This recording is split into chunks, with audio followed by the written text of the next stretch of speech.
Imaginez que vous marchez dans une bibliothèque immense. Plus de 90% des livres sont rangés dans une section où vous n'avez pas d'accès direct. Ces livres, ce sont vos souvenirs, vos émotions, vos croyances, et ils guident vos décisions sans que vous n'en ayez conscience. Bienvenue dans votre inconscient. Cet inconscient se construit dès la naissance. Le bébé qui explore le monde n'a pas encore de langage, mais tout s'exprime en sensations, en son, en odeur et en ressenti corporel.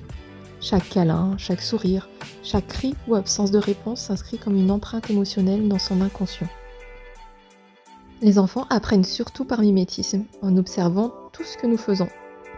Ces informations s'impriment en profondeur, dans ce qu'on appelle la mémoire implicite. Elles deviendront plus tard des programmes qui guideront nos réactions.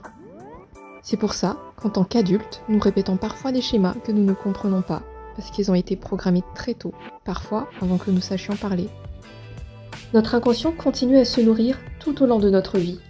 Il enregistre ce qu'on nous dit et ce qu'on se dit régulièrement, nos habitudes, les activités que nous répétons, ce qu'on écoute ou regarde régulièrement. Et parfois, un événement marqué par une forte charge émotionnelle s'inscrit dans cette mémoire implicite, déclenchant des réactions avant même que nous ayons le temps de penser. Ce sont les traumatismes. L'inconscient, c'est comme un pilote automatique. Quand on apprend à conduire, tout est conscient. On fait attention à comment on pose nos mains, où sont les pédales, on doit réfléchir à passer les vitesses. Mais après quelques répétitions, on arrive à discuter en même temps. Et parfois, on arrive même à destination sans se souvenir du trajet. Notre inconscient a pris le relais. Un exemple qui peut être surprenant concerne nos habitudes alimentaires. Quand nous consommons souvent un aliment, certaines bactéries de notre microbiote intestinal, dont c'est le carburant préféré, prolifèrent et réclament cet aliment. Ces bactéries vont envoyer des signaux qui vont par la suite influencer nos envies et renforcer l'habitude de manger cet aliment sans que nous en soyons pleinement conscients.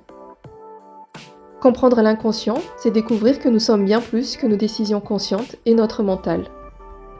La bonne nouvelle, c'est que rien n'est figé. La prise de conscience et l'introspection peuvent aider à comprendre quelles réactions sont automatiques et guidées par l'inconscient.